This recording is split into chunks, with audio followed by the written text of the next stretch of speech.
Before we begin, let's walk through our webinar platform together. Each of the buttons at the bottom of your screen relate to sections in the ON24 console. The speaker view is where you will see our presenters throughout the webinar. The slide view is where you'll see the accompanying slides. Our poll questions will also appear in the slide area. Be sure to click directly on the slide to answer poll questions throughout the webinar. You can resize these widgets for a larger or smaller view. You may follow along also with a PDF version of the slides that can be found in the Related Content widget. The CPE criteria section details the requirements you must meet to receive full credit for CPE in this session. To obtain CPE, you must do two things. First, be on the live webinar for at least 50 minutes, and second, respond to 3 of the 4 polling questions that will appear throughout the presentation. You can track your viewing progress in this Earn CPE widget on your screen throughout the webinar. By registering for today's event, you will automatically receive an email after 24 hours with a link to download the slides and a link to view the recording. Additionally, if you meet all the criteria and qualify for CPE, a link to your CPE certificate will be in that email as well. Please remember that it does take 24 hours for that email to be automatically generated, so look for it sometime tomorrow afternoon. For CPE-related questions, please reach out to cpe@yptc.com.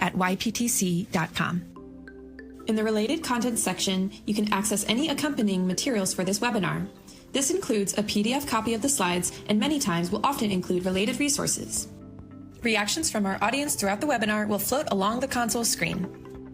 Use the Q&A section to ask questions directly to our speakers throughout the presentation. In the speaker bio section, you can find more about our presenters, including their contact information.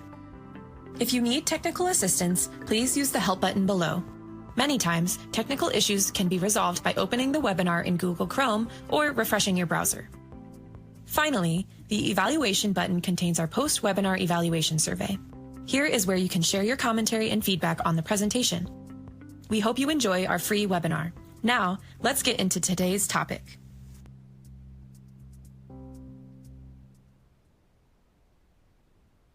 Hi, everybody, and welcome today. Before we sort of dive into everything, I'd love to introduce YPTC and who we are. So your part-time controller is a professional services firm that specializes in nonprofit financial management with expertise. Our services include accounting, reporting, data visualization, and best practices, just to name a few. Our network of almost 800 staff have seen it all, helping close to 2,000 clients throughout the United States, as well as clients in several other countries. My name is Nicole Frazina. I'm the interim director for our New York market. I've been in the accounting industry for over 20 years. I first started out in public accounting and then went over to the private sector. I started with YPTC about 10 years ago and have worked in nonprofits in all different industries and sizes as well. I've helped my clients through system and chart of account conversions, strategic analysis, forecasting, and internal control improvements. I've also presented at various webinars and participated in panel discussions. Most recently, I was on the panel on BoardCon held by New York Nonprofit Media, and I hosted a webinar with Nonprofit Resource Hub. I'm excited to introduce my co-presenter today. She's bringing the tax expertise to our discussion. Amanda, please introduce yourself. Yes, hello everyone. My name is Amanda Vanetta. I'm a senior manager with Wegner CPAs. I've been with Wegner now for the last 5 years, but have over 15 years of experience in the not-for-profit tax area. I feel very, very passionate about helping organizations be and stay tax exempt, and I've worked with foundations, unions, all those groups in front of the IRS if they ever have any issues, and applying for tax exempt status, annual compliance, all kinds of issues. And today we get to talk to you about unrelated business income, which is a very interesting area of taxation with not-for-profits, and one that there's been a little bit of movement in the last few years. So Wegner CPAs serves clients all over the country, and we do over 1,000 tax returns. We file over 1,000 tax returns every year for not-for-profit organizations. So I'm excited to be here today and presenting with Nicole. Yes, thank you. So getting into what we're going to discuss today, we're going to talk about UBI, and we're going to put our detective hats on a little bit and sort of dive into what is UBI? What is the what, the why, the how of unrelated business income? We'll talk about some of the compliance and common pitfalls, sort of again, getting that little myth-busting hats on to discuss what are some of the assumptions about UBI and what are the truths around them as well. But before we really dive into it, we want to hear from all of you today. And this brings up our first poll question. And who's joining us today? And so you can select your option there right on the screen. Are you a board member, a program or development team member, executive director, finance team member, auditor or consultant or other? And you can select there right on the screen and then just make sure to hit submit. As we're waiting for our attendees to present this, the one thing we want to say is please do put your questions in our question and answer section. We'll do our best to answer, but if we do see something that is very specific to your organization, what we could say is we recommend you talk to your tax professionals. And also, we'll do our best to maybe address it in like a general aspect as well. As we're getting nearly there, Amanda, what would you like to hope that people take away from today? I think what I'm hoping people take away from today is just a better understanding of what unrelated business income actually is and what to look out for in the activities of an organization. When to think that there is the potential to possibly have them. And then I think a really important thing that we're hoping that everyone gets out of this is if we do find something, how do we properly track it and make sure we're going to report it correctly? So those are the major things that I hope folks get out of today. How about you, Nicole? Same. I know from my perspective, we've had like an open discussion with some of my clients, but it'll be really good to sort of understand what are the do's and don'ts around UBI, essentially, and really sort of getting a better understanding in general about it. So I think we have nearly 90% here. There we go. So we have a good portion of you that are finance and team members. And so thank you for all joining here. We're excited to really discuss this more today. Okay. So bringing into why UBI now. And so Amanda, why are we talking about UBI now? Like you said, you've seen it a little bit more recently. Well, more or less, I just think in the climate that not-for-profits are in right now, where there's been uncertainty in the economy, changes in how things are being done, a potential new tax law that's going to be coming here. Revenue diversification is just essential. But when we talk about revenue diversification, I think it's really important for organizations to understand what they're getting into before they're getting into it. Because if you make a mistake and you find that you have taxable income on the back end, and let's say you owe more than $500 to the IRS as part of that tax liability, you might end up finding out that you owe some penalties or that you lost an opportunity if there was a loss one year to carry that forward to take against income in another year. And then just, of course, knowing and being able to plan is just so incredibly important. We don't like surprises. Nobody likes to get through their, bookkeeping process. If you have an audit or review done, and then all of a sudden we're at tax preparation and we find taxable income, it's always better to know ahead of time. So just to avoid surprises. So those are like the major things that we need to talk about unrelated business income now. And one of the things that I kind of want to pose to you, Nicole, is have you seen your clients come talking to you about revenue diversification or the uncertainty right now? Absolutely. With the uncertainty, it's, nonprofits are starting to get a little more creative with revenue diversification and really trying to find different areas that they can get revenue. They're seeing funding being cut in one place. So then it's about, well, where can they get revenue in other areas? And so it's definitely a big topic of discussion of recent.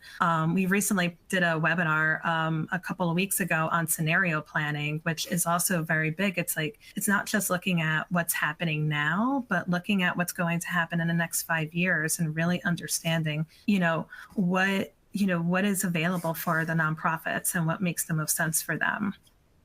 Yes. So we're hoping that everyone feels empowered leaving this training too, empowered to make better decisions for your organization. So let's understand the basics. What is, when Nicole says UBI, and we call it UBI, but it's unrelated business income. And essentially, unrelated business income, we're going to give you the formal definition in the next slide, but it's income from a trade or business. It's not regularly carried on and not substantially related to the tax-exempt purpose of an organization. So essentially, we'll dive into this in more depth and give you some good examples later on. But you have to think about what was the organization's primary exemption when they went to get tax-exempt status. And then all your revenue streams have to be assessed to say, does this fall within our scope and our mission, or is it perhaps something like interest, which is inherently just not part of the mission of the organization? Granted, there's code to make that excluded, but really understanding each of your revenue streams and how they are classified with the IRS. The reason that unrelated business income is assessed on tax-exempt organizations is to get rid of unfair competition between exempt and non-exempt organizations. Essentially, folks probably would always want to work with a not-for-profit if they had the choice between a for-profit or a not-for-profit.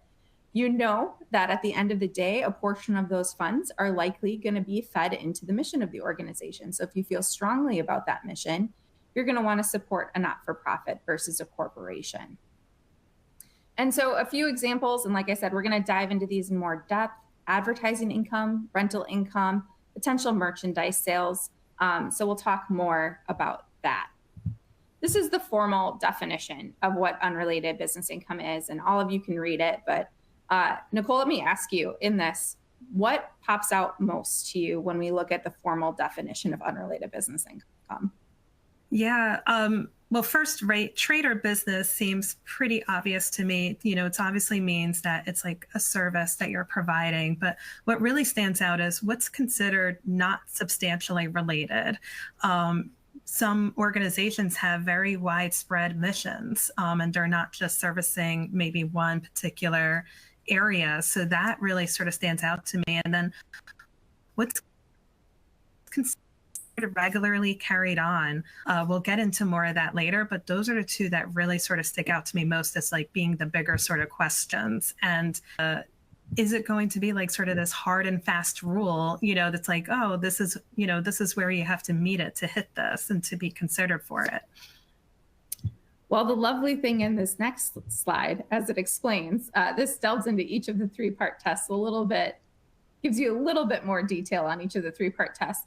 But I think the important thing is to say here, there is no hard and fast rule. Right.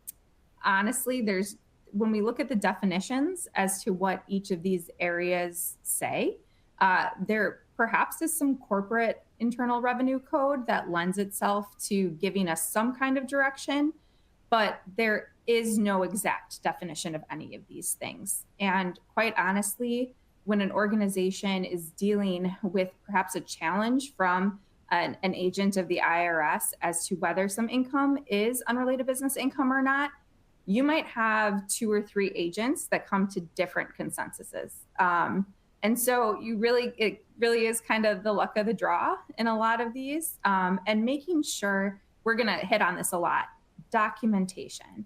When we're looking at different revenue streams, documenting why the organization is classifying something the way it is. If you have a certain income stream, why you feel like it does fall into an unrelated business income category or why it does not. So just kind of to touch on those three-part tests again, trade or business. Are you actively trying to make money? Is there a profit motive?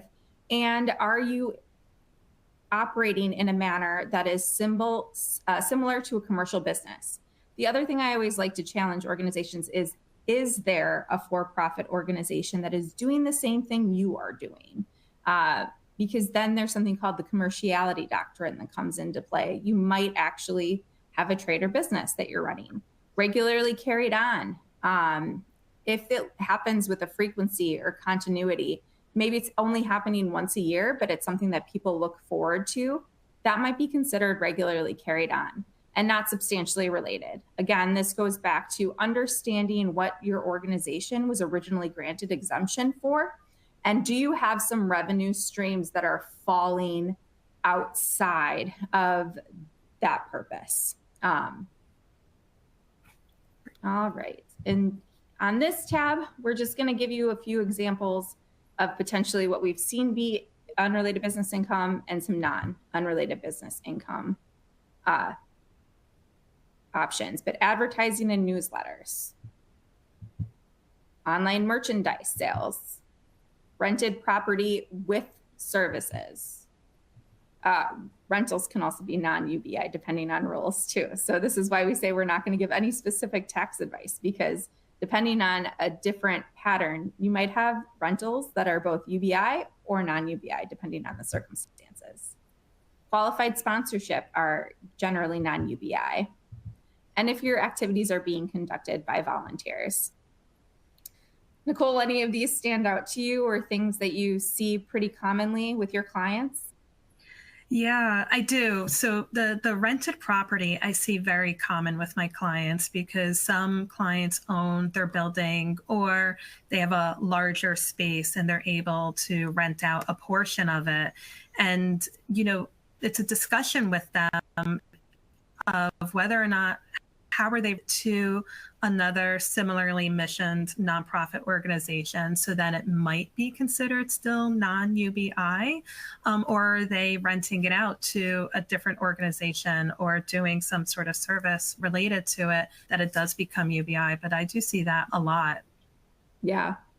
I mean, to put it in perspective, just on that swing back and forth. So rental income, it's inherently under the Internal Revenue Code 512, an excluded revenue source, it says. But let's say we have debt financing on our building. Well, now we have the potential where it might be unrelated business income. But let's say we're using 85% of our building for the exempt mission of the organization. Now we get to swing it back to excluded. So we do need to find out all these fact patterns when we're going into assessing whether something is unrelated business income or not. Yeah. So let's say you do have some kind of revenue stream coming in that could be unrelated business income. How can we possibly use tax planning to get around having to pick that up as a UBI activity? And I say tax planning because these are exceptions. As long as we're following the exceptions, we are able to take something that could be unrelated business income and move it into that excluded category. So if our activities are conducted by volunteers, so let's say we're doing advertising in a periodical for a church, but it's our volunteers that are putting that periodical together.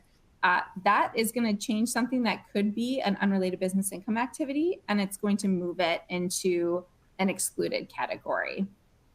If we have activities that are conducted for the convenience of members, student officers, employees, think of perhaps a restaurant inside of a museum, where if we didn't have a place for folks to eat, they would leave the museum sooner. We might then have that cafeteria there so that folks are able to stay longer and enjoy the museum activities. That could make something an excluded category. If we're distributing low-cost articles with the solicitation of a contribution, think of when folks send you your mailers, like around Christmas time. Maybe the Salvation Army sends something out that, you know, has your name and your address printed, and they ask for a donation in exchange for what they sent you. That is a low-cost article. It does have to be a pretty low-cost article, actually. The code defines what it is, and I think it's something around $4 or $5 or less. So very low cost articles. If you are selling donated merchandise, we'll talk about that as an example though a little bit later on, because we can move what could be an excluded category into an unrelated category if if we do certain things to that donated merchandise. Passive income, interest, dividends, royalties, rents, these are all inherently excluded per your Internal Revenue Code section 512. And then certain bingo games are also excluded UBI activities. And Amanda, as you're going through this, what about those organizations that may not need to file a 990, such as like religious organizations, or let's say like a public library? How do maybe, do these exceptions apply to them as well? Or are there considerations that they need to think about for UBI too? Yeah. So while organizations like public churches, public libraries, while they are excluded from having to file a Form 990 on an annual basis, they are not excluded from having to report taxable income if they have it. So we actually have a pretty robust religious practice at Wegner. And I can't tell you, we're encountering more and more organizations that have unrelated business income that they're reporting, even though they don't do an annual report. Examples of that is I've worked with churches that they have a camp, and when they're not using the camp for their mission related purposes, they rent out that space on Airbnb. Well, that's unrelated business income to the organization that they have to report. Or we work with some organizations that have some really nice downtown parking lots, and they don't utilize their entire parking lot. So they rent out parking spaces to other folks that work downtown. That's unrelated business income unless you're having a third party run that program for you. So churches, public libraries, other organizations that generally do not have to file a tax return should still be paying attention to how they're earning their income, because there is the potential for taxation still there. Thank you. Yes. So all right. That brings us into our next poll question here. If you're not seeing it, you can refresh your browser. But how confident do you feel identifying activities that might trigger UBI for your organization? Are you very confident, somewhat confident, not confident at all? Or D, you've never even thought about this? And so while we're waiting for this, people to submit their answers here, we did have one question come through, and it's about the taxability of corporate sponsorships. And so we are going to talk a little bit more about that later on, about sponsorships. But, Amanda, when you hear corporate sponsorships, what is the first thing that comes to mind? In my idea, when I hear the word sponsorships, I think it would be a non-taxable item, but there might be considerations to consider there. In my mind, it's like, it depends what they all get with their sponsorship, right? Like, I think we've all seen when we're working on sponsorship questions, generally there's a really great little matrix that's put together that, depending on how much you're paying in, here's the stuff that you're going to get for your sponsorship. And so you find sometimes that there is unrelated business income that's hidden within the sponsorship, generally because you're doing some kind of advertising in there. There's actually some really, really good guidance from the IRS that walks you through different scenarios that helps you to ensure that sponsorships you have coming in are going to be classified correctly, which we can share as a resource afterwards. But essentially, that's one of those questions that, unless I'm specifically looking at your matrix and having a discussion with you about what benefits you're being offered, we can't say in general, one way or another, how that income would be classified. Talk to your tax professional. Yes, you're going to hear that a lot throughout this presentation. Yeah. So we have a good number of attendees that responded. So more or somewhat confident. So that's great to hear. We'll hopefully make you feel maybe more confident by the end of this as we get to the rest of our presentation. And so that brings us into our compliance and common pitfalls. And so the first thing, what we're going to do here is kind of go through what are some of the myths and then what are the truths behind those myths.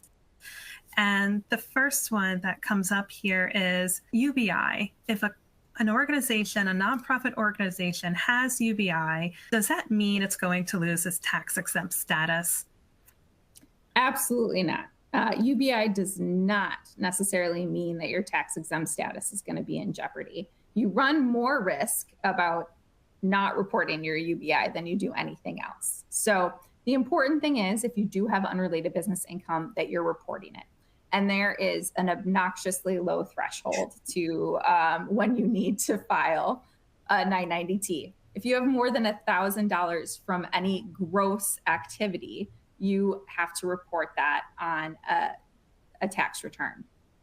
So that's where we feel folks have more risk when they're not reporting something. And honestly, there's lots of boards out there where we'll have organizations that are talking about a potential revenue stream, and the board says, oh, no, we're a C3. We can't do anything in regards to taxable income. And that's not true. It is like truly dispelling a myth. Like, you're going to be okay as long as you report it. Now, where organizations start to get into a bit of murky water is when they have too much UBI. And does the IRS define what too much UBI is? Absolutely not. But I would say industry average is kind of as you're getting to 20% of your total revenue being from an unrelated business income source, you likely want to consider getting that off of a C3 or C4's books. And Nicole, I think you've encountered that with a few of your clients.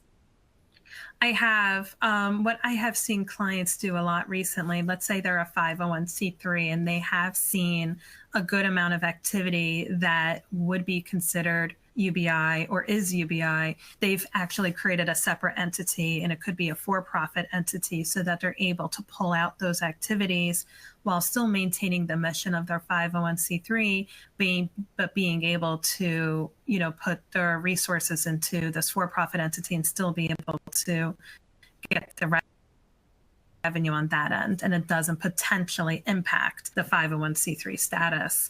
And then, like, hearing this too, another thought that comes to mind is, there's the 501c3, there's also 501c4s that I've seen as well, where they have more lobbying activity. And so they've created like a 501c4 or 501c6, and also separating it out. And it's just I've seen that a lot happen. I've seen that happen a lot more recently than anything else. Yeah. And to put it in perspective, we work with a client here who's a nature preserve, but they host weddings. And they have a very robust wedding practice. And they provide services as part of that. Food, setting up, taking down chairs, photography services, things like that.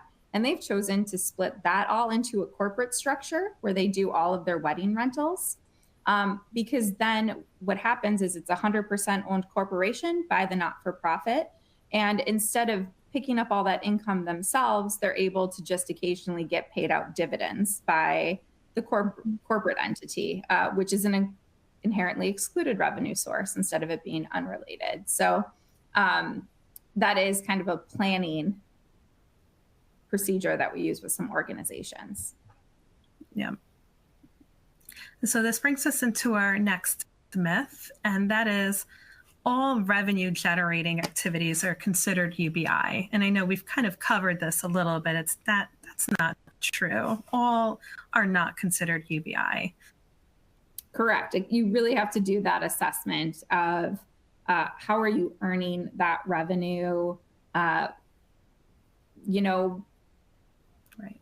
and do that assessment to make sure you're putting it into the right bucket. And I know, Nicole, your part-time controller does a lot of training just about, a not-for-profit does have to operate like a business. We can't have a constant loss being generated. So do you want to speak a little bit to that? Yeah, it is. Nonprofits, the assumption is that as a nonprofit, you're only allowed to break even with your budget. Your revenue is supposed to be offset by the exact same amount in expenses. And that's simply not true. It's okay to run your nonprofit as a for-profit organization. It's okay to plan for a profit at the end of the year, because you can utilize that extra funds for other activities, or if you do own that building and you know you have some renovations coming, you have a little bit of money set to the side to be able to do that. Set up reserves for yourself for maybe any rainy day funds. And I feel like people have been spending in, or, diving into those rainy day funds at the moment. Also discuss, or another thing to think about is, if you're an organization, let's say a performing arts organization, and I've seen a lot of those where they have events, right? Or they have their performances at different venues. And what they do is they sell merchandise at those venues. If they sell, I think it would be great, Amanda, like if they're selling like logoed merchandise, my understanding is, well, that's not UBI because it is merchandise sort of still staying within their mission. But if they sell something outside of that, then it could be considered UBI.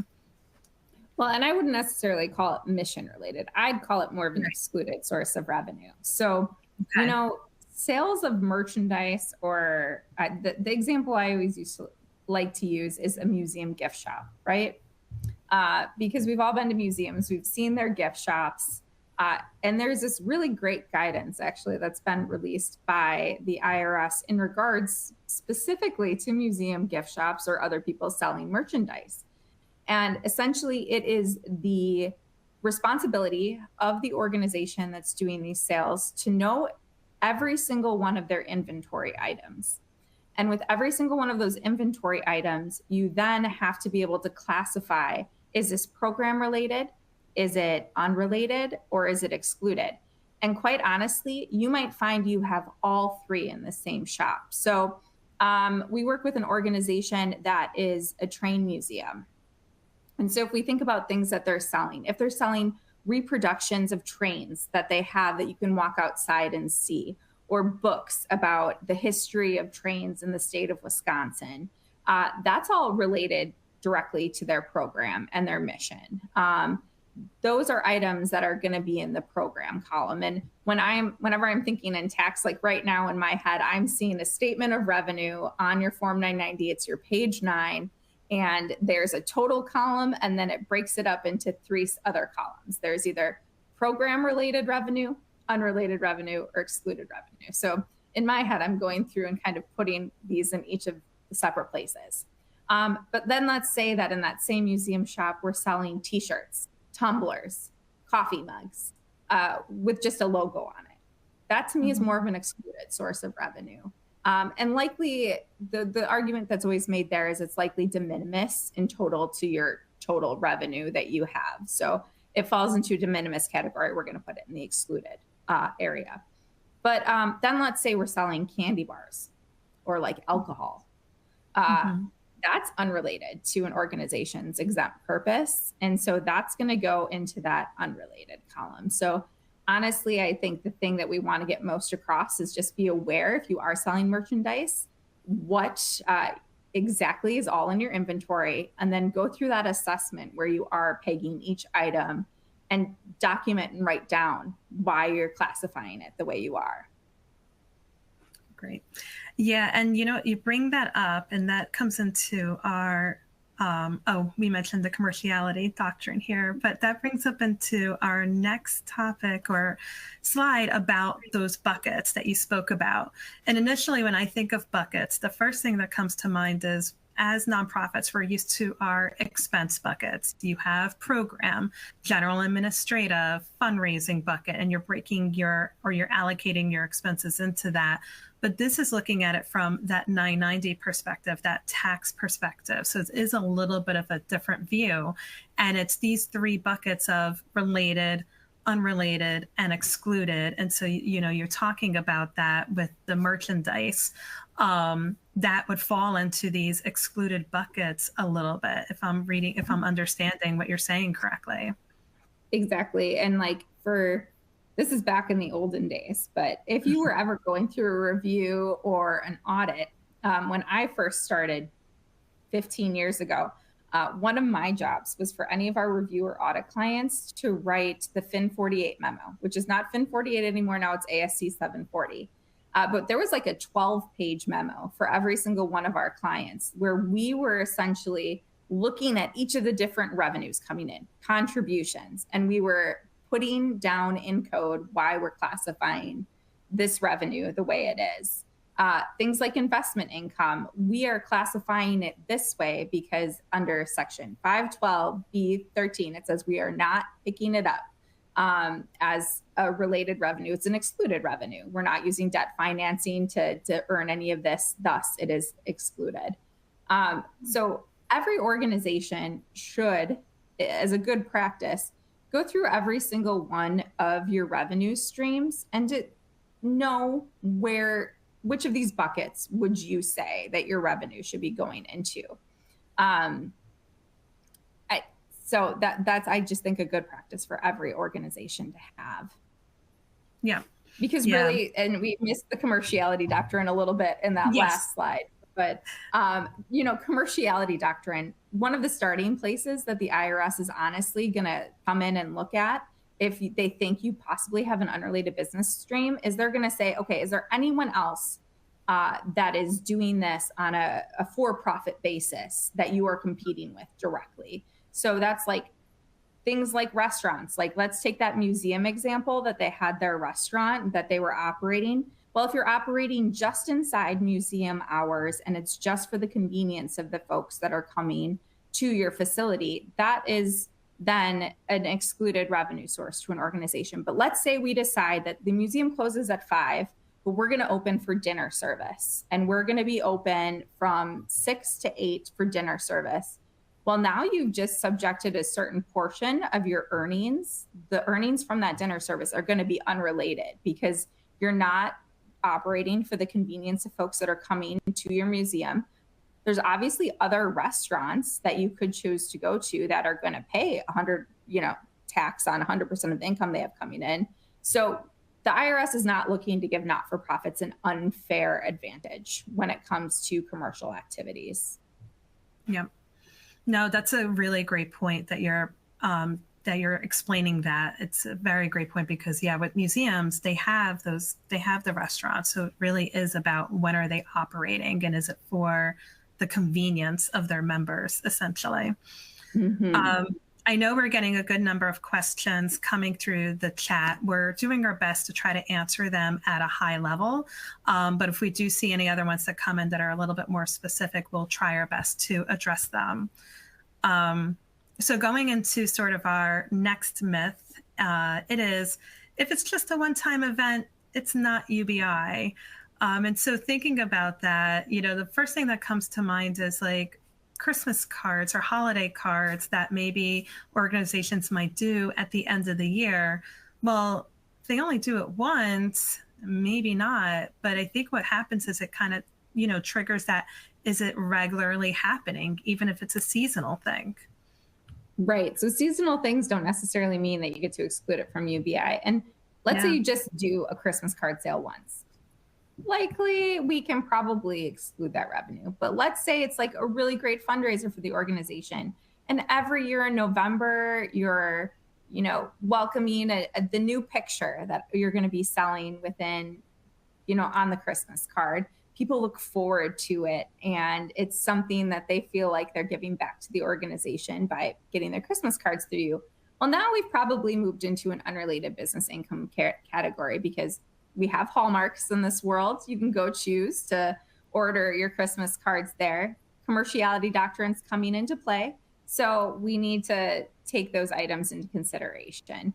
As we said, the IRS does not define what regularly carried on is. You might find out that something that you're holding once every couple years still would be considered regularly carried on because folks look forward to it. So you really should be document why you're going to classify something the way you are going to classify it. Yes, definitely. Documentation is always extremely important. Yeah. Which brings us into our next topic of donated goods sold are always exempt.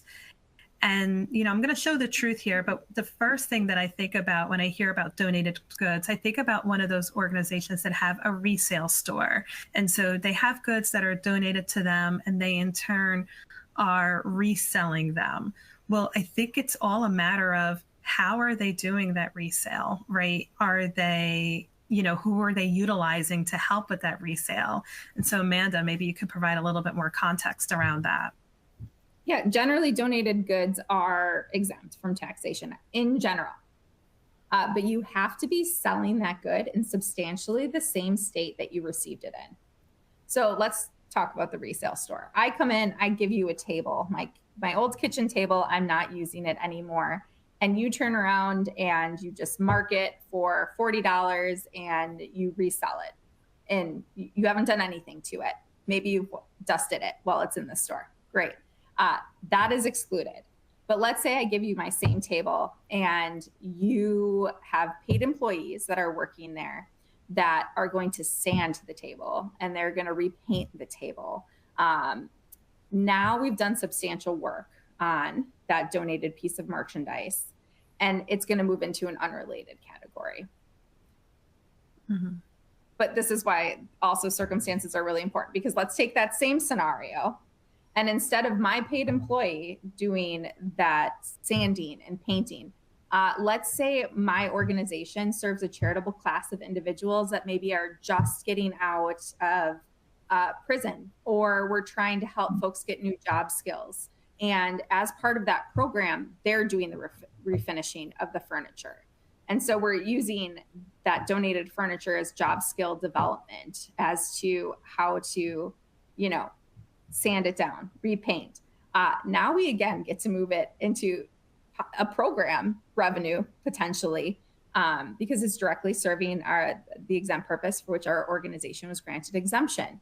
So you can see, essentially whenever folks come to me with these scenarios and they say, is it UBI or isn't it? We need to have a 15-20 minute discussion, because I hate to say this, but generally when you get that first story, we get about 60% of the information and we keep talking about it. And then we find out different things your organization might be doing, where we can see that swing from, oh, yeah, no, that's excluded revenue. Oh, you just told me something that now moves it into unrelated. Oh, well, you told me something else. Now we're back to excluded. Maybe we're related. So it just is so important to document and get all of the circumstances. Yeah. We had another organization that was just asking about rental income. And Nicole, I'm sure you've seen this. So, if I am only utilizing 50% of the space in my building, and I have an organization come in that wants to rent the other 50%, but there's debt financing on it, depending on the mission of, well, are you renting to a corporate entity or a not-for-profit entity? Let's say you're renting to a corporate entity, unrelated. But let's say another nonprofit is coming in and they have a similar mission to your mission. That's important. Now we're using the whole building actually for our programmatic purposes. I used to work with an organization in Chicago that had a building, and it was United Way and Boys and Girls Club that were all sharing the same space. Well, their missions are pretty closely aligned. And so the entire building was actually seen as accomplishing the exempt purpose, even though there was debt financing on that building. Okay. No, that's really, really great. Because that too, I see a lot of organizations renting out their space. With COVID, a lot of people started working from home, or people downsized their spaces that they had. So now they have more space available. And it's like, well, here's a way to earn extra income by renting it out. But it's really important you are taking these things into consideration. Who are you renting it out to? And what I want to mention is it's okay if it is UBI. We'll talk a little bit more about that, but we don't want you to sit here and say, oh no, you're not allowed to have UBI because you're a nonprofit. It's okay if that happens, but it's just understanding when are you hitting that threshold that you do need to report it. And, we have one more myth I think we have two more, but we have another myth here. And this one is, as long as it's for a good cause, it's not taxable. And so the first thing that I think about when I hear as long as it's for a good cause is those fundraising events like your annual gala. Well, it is a fundraising event. This is direct, you are raising money for the mission of your organization. And so the major consideration to think about here is those ticket sales that you are selling to attend that gala. Is it contributed income versus non-contributed? And that's where you have to sort of analyze, what was received in exchange for the ticket sale. What was the catering? How much was the entertainment? Was there maybe awards given out, like physical awards? And so those are costs that come into that. And that's where if you say like the ticket's $500, but 200 of it is non-contributed income. So you have to separate it, but it's still all considered non-UBI. It's still all considered an activity for the organization. But Amanda, the truth is good intentions don't necessarily exempt that. And a great example we discussed about is kind of going into that commercial, I'm not going to say it right, the commerciality doctrine and the hot dog cart for an organization.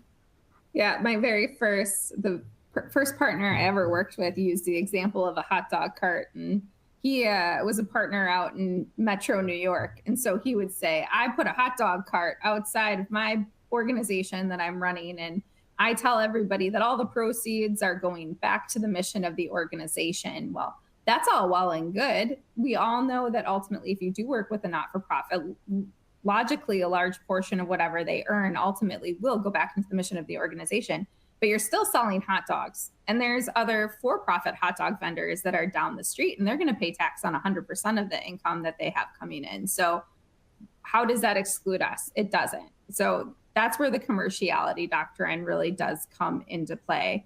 Like I said, everybody would want to work with a not-for-profit because you know that ultimately some of what you give is going to go back into the mission of the organization. The IRS is going to look at how is that income earned. Yeah, exactly. So the next piece here is UBI only applies to large nonprofits. And so we mentioned earlier the obnoxiously small threshold that there is of the $1,000 must be reported. But I think what's really important to note here is actually it's more like smaller nonprofits might have the bigger impact here because of the threshold that they have to consider. Amanda, do you want to talk a little bit more in that? Yeah. Essentially, it doesn't only apply to large nonprofits, and it doesn't only apply to organizations that have to file 990s. As we said, churches might have to file a 990T too. And that threshold is only $1,000. So that's very, very low. And I think one of the discussions that you and I had in preparing the presentation is, we talk about the 20%. As you start to have your revenue creep towards 20%, you might want to consider breaking that activity out and getting it off the organization's books. And I just think small nonprofits, you get there so much faster than in a large nonprofit. And the other thing that I would just encourage folks to look at and analyze, and I'm sure you see this too, Nicole, is, lots of times we find UBI in that miscellaneous income category. All that stuff that it was too de minimis for auditors or people doing a review to look at, but it's still UBI. Right, exactly. And I think that going into, this brings us to our next poll. So I do want to talk more about that, but I'm going to talk about that in our next slide here. But here's our next poll. It's which of these has your organization done in the past year? Have you held a ticketed fundraising gala? Have you sold merchandise, rented space to another organization, or operated a food or drink concession stand, or none of the above? And as we're waiting for our participants to get into this, what's really important about that, being able to documentation and how you're tracking it, that all plays a factor. And that's one of the big things that we help our clients with, is ensuring that your chart of accounts is sitting there or is separating that activity, whether it's as a separate GL account or separate sort of like tagging or class, whatever it might be, so that it's being pulled out and obvious, and that, you know, come tax time or come the end of the year, you're not sitting here looking for that information or trying to remember, or just sort of throwing it in your tax preparer's hand and being like, oh, you figure it out. You know, you want to try to make it as obvious as possible. And so I think we're right around 80%, which is great. And so 41% have held a ticketed fundraising gala, which absolutely seen, but it's a good, pretty even spread between sold merchandise or rented space. And then also none of the above, which is all fine too. Okay. Going into the next slide here. So identifying UBI matters. And so we mentioned how nobody likes surprises, but what I think is important here, Amanda, is that corporate tax rate to discuss about it. Yeah, so the corporate tax rate, Tax Cuts and Jobs Act changed it from a tiered tax system, this is in 2017, to a 21% flat corporate tax rate.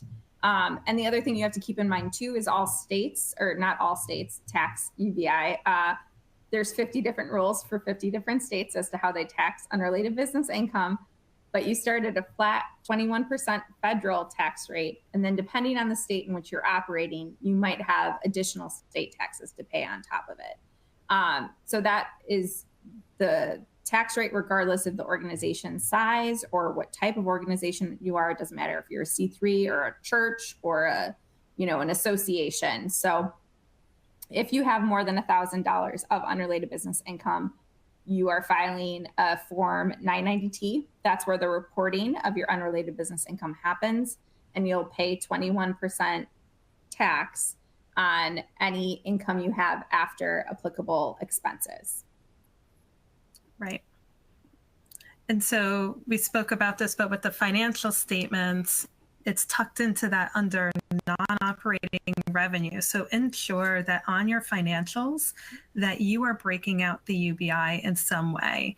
Keep in mind that $1,000 threshold as we have discussed, and ensure that it is obvious there. And again, it can be a separate line item. It can be like another classification, but as long as you're able to pull it out easily so that you can keep an eye on it yourself too, and not just, you know, have the tax professionals handle it. The other place that you are going to find UBI is on the 990 itself, and that's usually in Part 8, and that is where you are, you know, where you're breaking it out into those revenue buckets that we mentioned earlier, the related, unrelated, and excluded buckets. But there is a dedicated return for the Form 990T, and that is where you're going to actually report and calculate the UBI on there. And so here's an example of what the 990T looks like. And keep this in mind, we mentioned this before, but if you are a organization that is not required to file a 990, you may be required to file a 990T if you do have unrelated business income. So the page you're seeing here is basically like the summary page of the 990T, but where the activity really happens, where you are calculating it, is on the Schedule A. And so what's important is if you have more than one revenue-driven activity that is considered UBI, you have to complete a separate Schedule A for each of them. So let's say you are selling merchandise that is, you know, not all considered related. You are also have perhaps you're doing the oh, sorry, I lost my train of thought. But like you have another activity that is also generating UBI.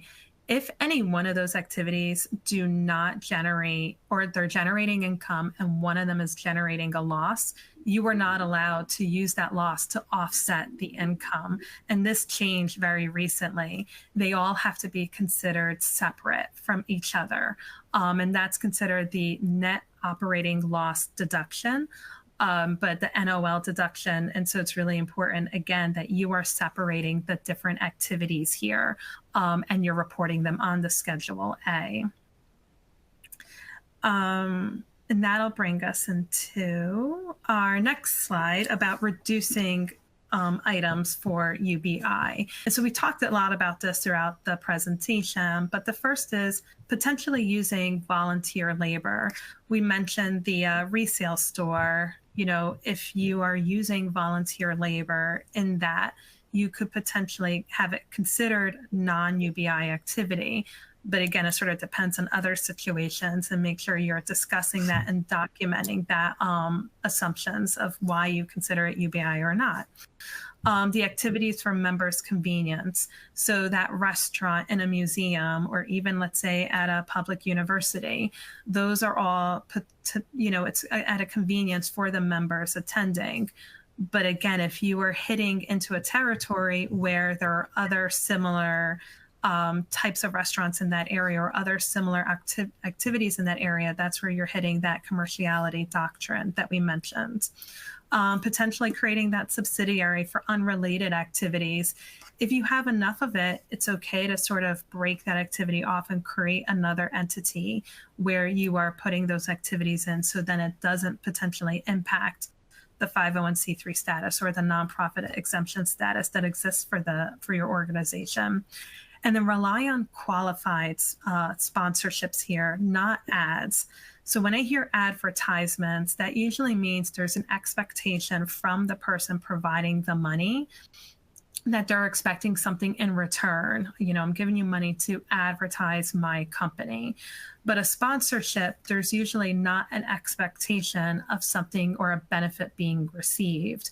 And so it's really important that you are separating sort of the language there. And that's where you might want to talk to a lawyer or your tax professional to ensure that the language you are writing up for these types of sponsorships, that they may not be considered, potentially a UBI related activity.